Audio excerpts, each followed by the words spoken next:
This is City Councilmember Rue Landau, and you're listening to Unpacking with Eric and Kai on WURD 96.1 FM, 900 AM in Philadelphia's progressive Black Talk Radio. Hey, good evening, Philly, and welcome back from the break. You're tuned into Unpacking with Eric and Kai on WURD 96.1 FM, 900 AM, Philadelphia's progressive Black Talk Media. And Unpackers, tonight we are having a historic moment with someone who's making her story here in our city of Philadelphia. And, City Council, making waves in City Council, right, Kai? That's right, Eric. We are so excited and really honored to have with us Rue Landau, Philadelphia's first openly queer council member. You got to pause for that cause. You can't just say it and then move on. I got to That's say it one right. more time, actually. Philadelphia's first openly queer city council member. This is Yeah. history. Rue's journey to public office is a story of resilience, advocacy, and groundbreaking leadership. Philly, get ready to unpack the past, present, and the future of equity and inclusivity in our city. Rue, welcome to the show. Thank you so much for having me. It's so great to be with you guys. Thank you, Rue, for joining us on Unpacking. We're looking forward to unpack with you tonight. Someone who is making history here in Philadelphia. Absolutely. The pleasure is definitely ours. And I want to jump in. I'm ready it already feels like we're chatting with our homegirl. And so I want to just jump into the conversation. I made it a big, pronunciation and made it a big deal to highlight you being Philadelphia's first openly queer city council member. Your election, as we said, is not undeniably historic. What inspired you to pursue this role? Have you always known you wanted to be in this space? And share with us how your journey shaped your perspective on leadership and advocacy. Thank you so much for having me here again, Eric and Kai. I love URD. You guys are trailblazers in and of yourselves in our community. And, thanks for asking this question. I've been instilled with the concepts of justice and equity since I was younger and growing up. And I've been working towards these, making sure Philadelphia and our country is a better place since in all my whole professional life. I was a legal aid attorney for many years representing low-income tenants. And then I was appointed by two mayors to run our city's civil rights and housing enforcement agencies. So I've been deeply involved in issues of justice and civil rights and equity for so many years. And this was just the logical next step for me. I've worked alongside city council for so many years and been an advisor to them. And it was rough to actually see that we've never had an openly LGBTQ council person. We've always just played an advisory role and decided that now is the time and that I was going to go for it and try to be the first. And it worked. It worked. The people said yes. You got my vote. Okay. Listen, when Kai talked in the introduction about you being the first. Now we know here on Unpacking that being the first anything has to come with its own challenges, and we can just only imagine some of those hurdles and some of those roadblocks that you may have encountered along the way. What are some of those things that you remember that you want to feed and unpack with the unpackers? What were some of those key hurdles that you faced in your career, and how did you overcome them? Because your story is very inspiring for a lot of people listening.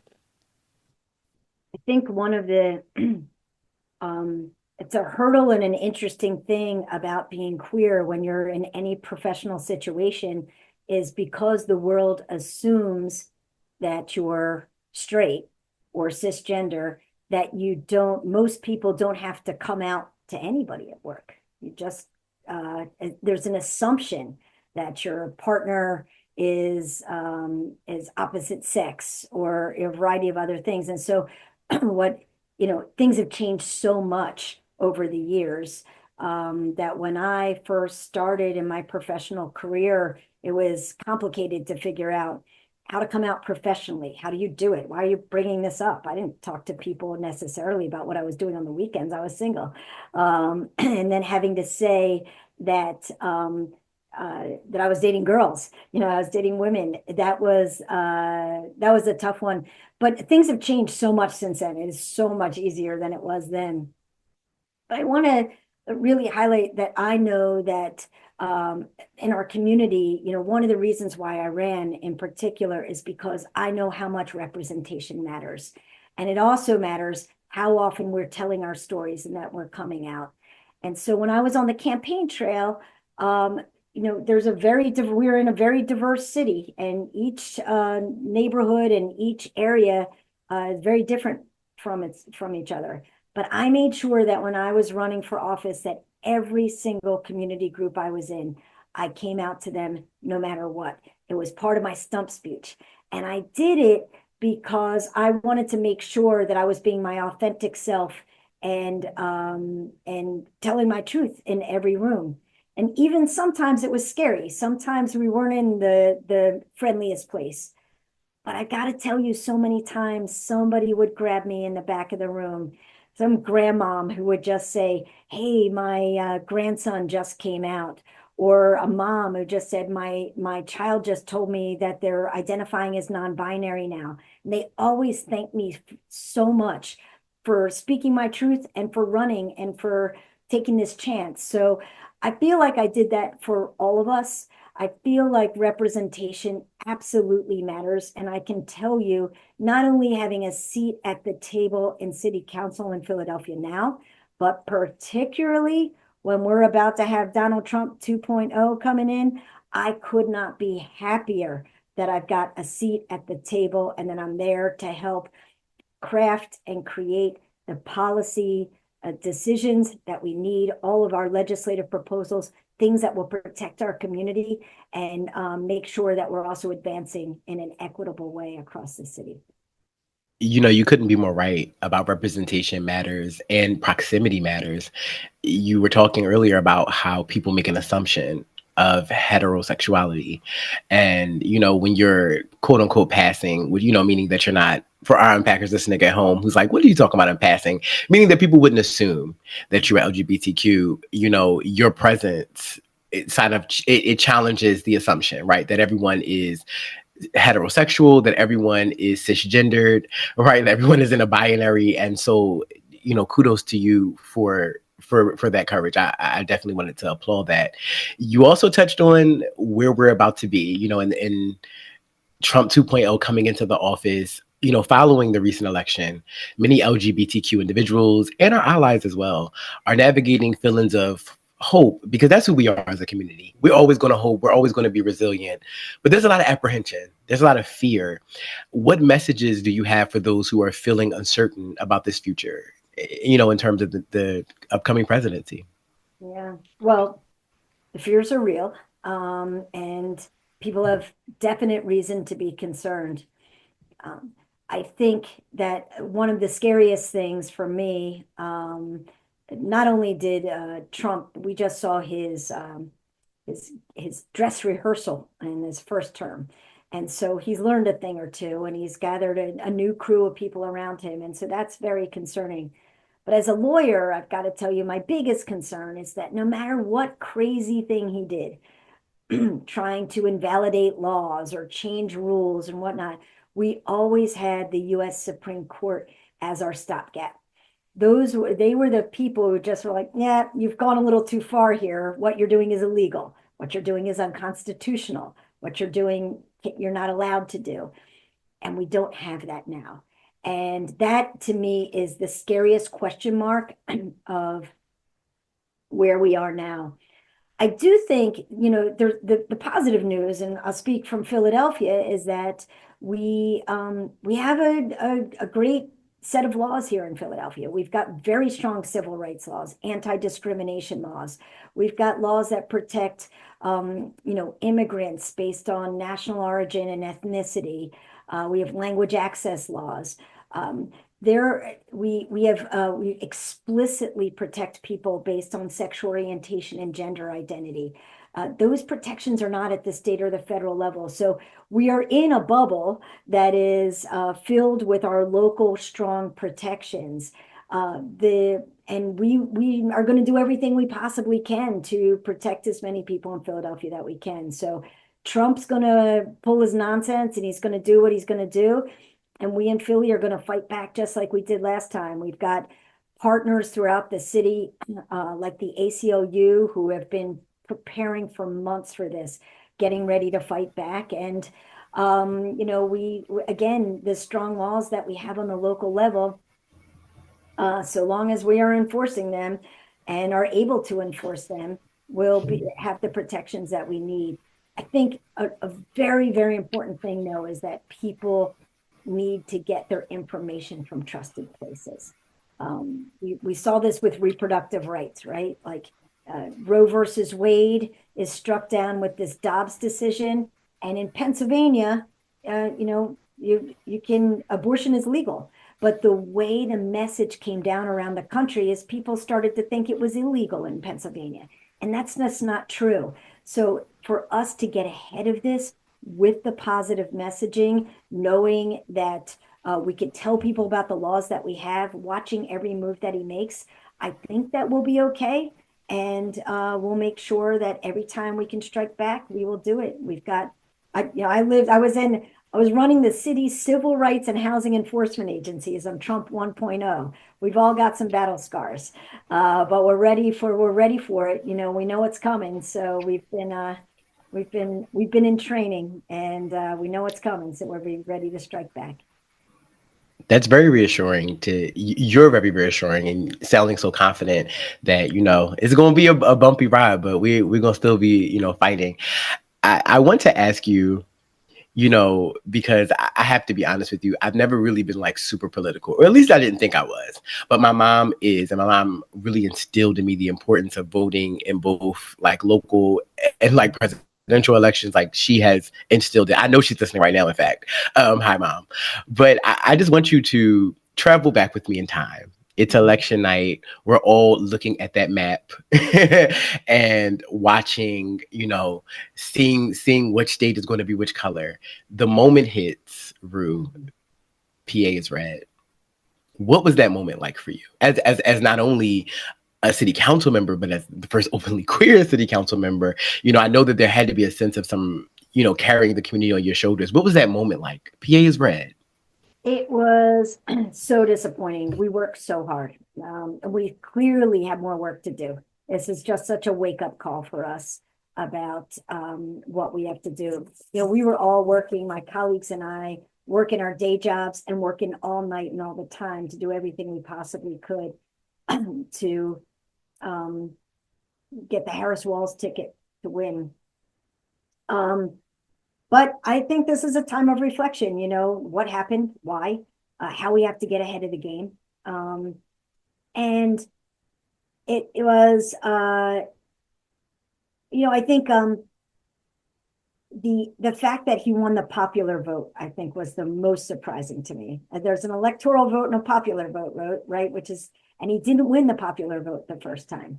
But it really just shows that 50% of this country wants this, monster. And we have to really take a hard look at that from Philadelphia and beyond. In Pennsylvania, if Philadelphia and Pittsburgh pull out enough votes, we can flip the whole state. And it just was, there was a lot of things to battle that included misinformation all along. And, the Biden-Harris shift happened so quickly. We just didn't have, I think, the time that we needed in order to get it done. But it was so deflating. I've got to tell you, it was not as bad as the first time he won, when it was the craziest shock of all time. And my wife and I now have a teenager who was going, back then he was going on a school field trip the next day and overnight. And I and many of the other parents had agreed to chaperone. And I will tell you, one of the saddest days of my entire life was going there on that field trip with my son. And it was, the weather changed completely. And it was this light, cold rain, like our tears were coming from the sky. And I will never forget that day for my life, and having to tell my young son that he won. This time again, it was for some reason, at least with the polls, we kept seeing it was close and it was close. It's shocking for any of us to believe that how could this be that it would be so close? But again, nothing like the first time, but still such a it's like a gut punch and a wake up call at the same time. So, I'm sorry for all of us. And I want to go back to something we talked about earlier with our community. Um, the folks who are going are the biggest target of Donald Trump are the transgender and non-binary community, without a doubt. And there's real reason to have serious fear there. They along with undocumented immigrants are on his hit list, and he's going for them and he's coming for them. And we have to figure out whether it's resource shifts or how we're funding organizations or how we're doing things, how to continue to make sure that we're giving the services that we're giving on the ground, because this is life or death for our trans and non-binary community, and we cannot we need to make sure that we are really ready for the attack that he's about to bring on, and making sure that we can protect them as much as possible. It does. It does feel like life or death for a lot of people. Those sentiments are felt and being discussed among community in so many different ways. And, honestly, I know we were unpacking Pennsylvania being red. I guess, I don't know. It was something about, I was less surprised about that than, I mean, honestly, Philly was more red this time Yeah. around, especially in the Northeast and in South Philly. Now that was disappointing for me to see that. But unpackers, y'all heard it here. Philadelphia, we got the protections and we got the laws. Now the mother girls, I don't know. Y'all got to get with y'all council members and find out. I'm talking to the other states and the other places in the other cities, but here it's really dope to hear that we have those protections. But what do you think actually? We're talking about how red Pennsylvania got, even places in Philadelphia, South Philly, and Northeast Philly were more red. More people voted for Trump in those areas and in those neighborhoods than they did the last time around. And just overall, the country, I felt like it was so daunting to just look at that map and I was like, oh my gosh, there's hardly any blue here. What unpack for us, Rue? Where do you think? I, and I want to be honest. I think a lot of folks can just, quick to say it's racism. That's what it is. That's what it is. And I do think that is a part of it, but something tells me that there's more to why we saw this increase in red. What are your thoughts, Rue? Can you unpack for us? I'm going to start with racism and misogyny. Sorry, they are absolute top reason, Period. but period. Like that's it. And misogyny is pretty high, guys. This is the fact that Kamala Harris is a strong, smart Black woman was really, I think, whether people like very ex intentionally knew it or it was a subconscious thing, that was the first barrier. But I think that, I mean, look, New York City voted more red than ever. What I think is interesting that instead of people not voting, they actually affirmatively voted for him. That to me is more surprising than just taking a walk and not doing it. So, um, people want something new, and they are not, they, I don't, it's not him. I don't know. But I just want to focus on the Dems for a bit, that we need to put up a new, exciting candidate who will really touch people's lives directly, who have similar commonalities with them. And, we'll see where we can go from here. But we got a lot of reflecting to do. But it is super disturbing. Again, coming back to this thing, you didn't have to vote, but they voted for him. They could have withheld for the one time ever. The other thing, what was sad for me is to watch the down ballot votes, right? Senator Bob Casey has been doing this for a very long time. His father was governor. The fact that Bob Casey lost means that they actively were voting red all the way down. He didn't, there weren't enough Dems to pull him across the line. And that's super concerning. Time for reflection. Yeah. Time for reflection, indeed. I want to ask you quickly before we go to break. Some of the things that we were hearing was that people were saying that this election relied heavily on like influencers and entertainers. Just before we go to break, do you think that had any bearing? I'm a very open-minded person who's trying to listen to all of it and take it all in. And I do, you look back on how many concerts we had and this, that, and I don't know. Maybe it showed that we were out of touch. We knocked thousands and thousands and thousands of doors.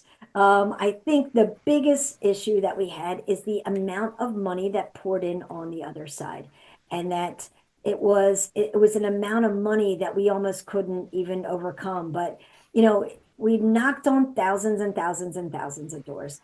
I got to go back to my first thing. I'm sorry. I really do think that racism and misogyny played such a role here.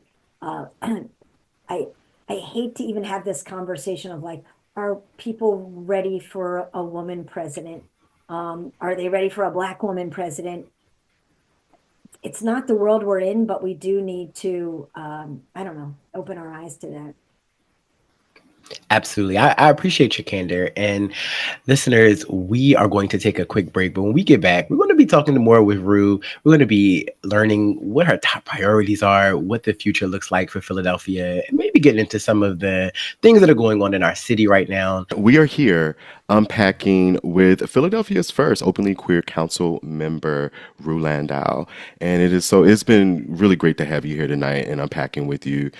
So let's just jump right back into it because right before the break, you already called it, Rue. You said Philadelphia is a city rich in diversity. Yeah, that's Yeah, right. It's rich in diversity, but what we also know is that Philly also, there's a lot of neighborhoods that suffer from disenfranchisement, a lot of communities that are left without resources, schools left without resources, and we know that a lot of this impacts Black and Brown people the most. What are some of your top priorities for ensuring that all members of the LGBTQ plus community and just the Philly community and other marginalized groups have access here in Philadelphia to the resources and the opportunities that we all know that they deserve? Yeah, this is this is pretty huge for me as somebody who was not only a legal aid housing lawyer, but worked on civil rights and housing rights work for so long. My top priority is reinvestment in communities where they have faced such intentional disinvestment. I when I was sworn in to city council, almost everybody put their hands on a Bible. I put my hand on my favorite book, The Color of Law, that really talks about the government's intentional acts to disinvest from neighborhoods of color, mostly Black neighborhoods back then. And really, with the act of redlining, make sure that they were cutting off the Black community and other communities of color from any sense of wealth or capital. I want to make sure that we in Philadelphia are as intentional about our reinvestment as they were back then on the disinvestment. And for me, one of my most important issues that I want to work on and that I have been working on is really access to affordable housing. I saw for so many years as a legal aid lawyer that just having the roof over your head is the stability you need often to get other parts of your life together. So my colleagues are working on employment and family reunification and all of these other things, but the house, the home, having a place that you could call yours, having home base was such an important piece to making sure that all of the other parts happen. Philadelphia has gotten so expensive for average Philadelphians, right? We are the poorest large city in America. And we've got to keep trying to find creative ways to make sure that every single Philadelphian has access to something that's affordable for them in housing, whether it's rental housing or home ownership. And again, this goes right back to my concept of the reinvestment that we need to make into neighborhoods, because this is like it's a part of reparations. It's a part of repairing what went wrong. This has to be an intentional act. So I think especially, we know that homelessness affects the queer community and queer population at a strikingly high rate. 40% of homeless youth in Philadelphia identify as LGBTQ plus. That is a problem. That is outrageous. And I know that working on that issue actively works on making sure that they can get roofs over their heads and they can be housed as well, and hopefully find some stability in their lives. I'm also just it's a kind of a side note, but it's a side note, but I became chair of the technology committee in city council. You get a committee every when you start, and that's the committee I got. But I've been really getting very interested in working in issues of digital equity. And Philadelphia just got an $11 million grant to help support the digital equity and making sure that we are having access to all of our households. But I kind of see this as the same reinvestment kind of thing, because we really do have such a divide in Philadelphia between households who, don't even have internet access or barely have it, or maybe using their phones and really can't get to the next level of where we need to be. And then the skyrocketing on the other end of people who are so invested in their phones and their iPads, and really getting so far ahead with all of their digital literacy and leaving so many other folks behind. We've got to narrow this gap. We're no longer going to have like grandmom who has no idea how to use her phone. That's not where we are as much anymore. We are at the point of like, we must teach people how to use their phones and computers and get things online, because nothing else is, we're not doing it by paper anymore. So I feel very invested in that. It happens to be that's the committee I was given as a chair. I'm a co-chair of many other committees like housing and legislative oversight and stuff, but trying to do what I can with that tech chair as well. Rue, just so you know, I'm in tech. I work at UPenn. I'm in tech. I love tech. I'm a SQL guy. I'm a report guy. I'm a database guy. If you need someone on your committee, just let me know. Oh, I got you. I got you. We need you. And Just we let me certainly, know. what we need a lot of, I think, are the translators from the complicated part to the folks on the ground. Someone who can be the in between the tech and the functional people. You know enough of both sides that you can translate and talk to both and get things done. I know exactly what you're talking about, Ro. Well, good. You up, signing you up now. I think it's so interesting that you're the first openly gay council member and that they put you over tech, because friend of the show, Angelica Ross, started Trans Tech Social to use technology as a way to combat disenfranchisement among people who are trans. And so I was just listening to her talk about how she's, giving out computers and creating spaces where she's teaching people technology as a way to like fight disparity. And so I thought that was so ironic. That is fantastic. So good to hear. Yeah. That's amazing Well, work. maybe we'll make some introductions. Maybe she I can come to the love city of it. Philadelphia and do some work. That would be amazing. Rue, as we look to 2020, 2025, what call to action would you give to our allies and community members who are listening, who want to support LGBTQ rights and the representation in Philadelphia? I would remind everybody that ally is a verb. You've got to actively work on it. This is not just, you don't get to just wear the pin and move on. We need active people who are helping us fight for our rights, fight all that will come at our community, and knowing that every single beautiful letter of our long acronym community is as important as everybody else. So, this sitting on the sidelines is not an option starting, uh, now, but really next week. It's not an option. We really have to actively work to organize, to make coalitions, and to ensure that equity isn't just a buzzword, it's a necessity for Philly's success. Y'all heard it, Unpackers. And we're looking forward to 2025 and all the work that Rue is going to be doing. And we'll be following as we have been. We got to keep up with you. And also just always like if there's ways that we can support you here on the show, if there's an event coming up or if there's ways that we can collab with you, we would love that, Rue. We love connecting with community. Like you said, it's a verb. So let's show it. Let's take it. If we got to take it beyond the microphones and show some action. And on here on Unpacking, we're all about that action. Now, listen, speaking of action, and speaking of disenfranchisement and not listening to the community, the 76ers arena was such a controversy here in Philadelphia. And, we want to unpack with you. You were one of few who voted no. Unpack for the listeners the reason behind your no and why you thought it was important for you to vote no. The process of when the when the Sixers came to us, and when the legislation was originally introduced, for us, it harkens back to your first question that you gave us, because I got a little PTSD on this. It was introduced about 2 weeks before the election.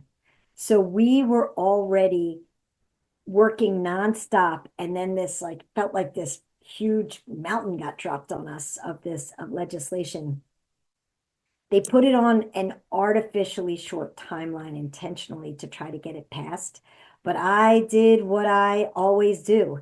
I am not somebody, I'm not kind of a litmus test knee-jerk person. I I ask all the important questions. I expect really good answers back, and then I make informed decisions. So they had this very short timeline where we were supposed to um, review and become experts on everything they dropped on us, but their answers to my questions were unsatisfactory. I asked great questions about how, SEPTA, how they would fund SEPTA appropriately. What were they really going to do about gridlock? What would happen with the huge tour buses that showed up for the concerts? Where were they going to go?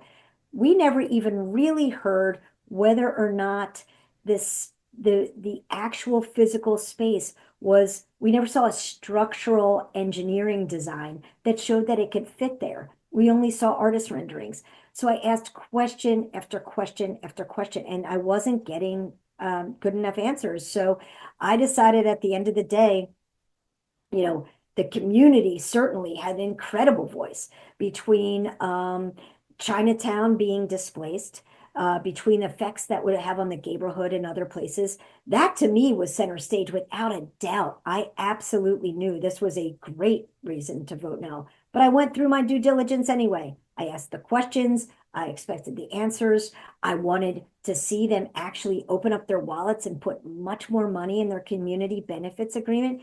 And they didn't do any of that.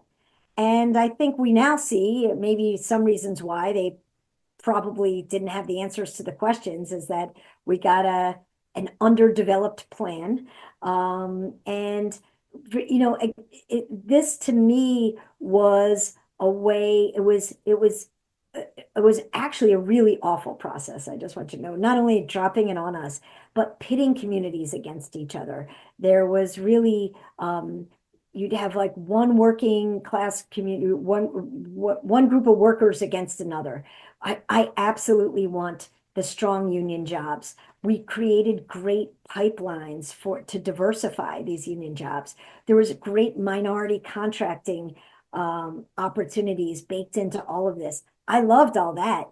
It was just at the end of the day, there was so little there. There was nothing to believe. And then you have the community coming out saying, no, we don't want this. And this, you could see It was just going to displace Chinatown. It was going to have a negative effect on the neighborhood. It was going to have all these things. So it all lined up to a way that was like, yeah, I'm going to vote no on this. There was only 5 of us out of 17. And as you just saw in the past 48 hours, the Sixers have announced, oh, by the way, we're not coming up there on Market East anyway. We're going down to the stadium area, which I think is great. We have a stadium district. Most cities do, and places around the country don't have one district where you can go to see basically anything that you want. They're going to build housing. They're going to put in restaurants there. That is fantastic. Again, I get my union jobs. I get my minority contracting pipelines. You get all of these things, but you are not getting the displacement that was going to happen in the gridlock and all the negative effects on Market East. Having 18,000 people coming to an event and most importantly, leaving at the same time, they never had the answers for that. What I want to see now in Market East is a real thoughtful redevelopment plan. Market East needs revitalization more than any other big area in our city right now, as far as downtown is concerned. And we need to be very thoughtful on what our plan is and make sure that we're getting a lot of community input, especially from Chinatown, to go forward. And let's make it the gateway that it needs to be from from the waterfront, where we're now going to have a big, beautiful park down there, to City Hall. This is the gateway that most people see when they come to Philadelphia. Let's make it, the shining star that it should be. Wow, Kai, Rue is truly a voice of the people, and I'm sure you and the unpackers and the people listening would agree because, I mean, honestly and truly, you were asking the same questions that a lot of people in the community were asking. So thank you for, what the young folks say, standing on business. Rue, we really appreciate you. Thank you for your work. Your leadership is truly inspiring. I've met you. I've been following your work. I follow you on social media, but truly sitting down and having a conversation with you, I've just gained so much more respect for you than I had. I already had respect for you, but I just really enjoyed this, and I hope the unpackers did too. Before we let you go, Rue, let our listeners know, how can they stay informed about you, your initiatives, and how can they get involved in supporting the causes, some of these causes that you're passionate about that you unpacked with us here tonight? I got to start by telling you, I love you too. I love both of you guys. This is fantastic, and I can't wait to come back. First of all, if you're in City Hall, come to my office, 592. You can't miss us. We got a big inclusive rainbow flag hanging right outside. And we, call our office. You can email us. The best way to email us is at CouncilMember, CM Landau at phila.gov, because the whole staff gets to see that. But you can follow me on Instagram and X, Facebook, any place else. We really welcome people coming to our office. We welcome interns. We welcome really just having these conversations. I am a big proponent of, you've got to lift as you lead. So thank you for acknowledging my my leadership. But I also want to say my leadership style is to lift as I lead. And I want to bring so many people on.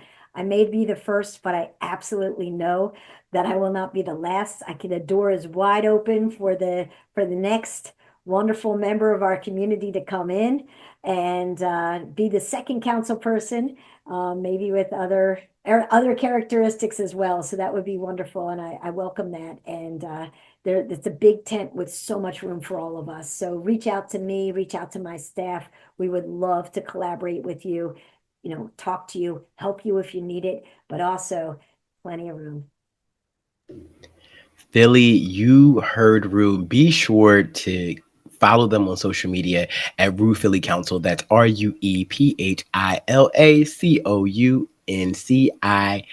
Make sure you are following them, get involved, stay informed, and support the transformative work that Rue Landau is doing in our city. Rue, thank you again so much for being here. It was an amazing experience just to hear about the tireless advocacy that you are doing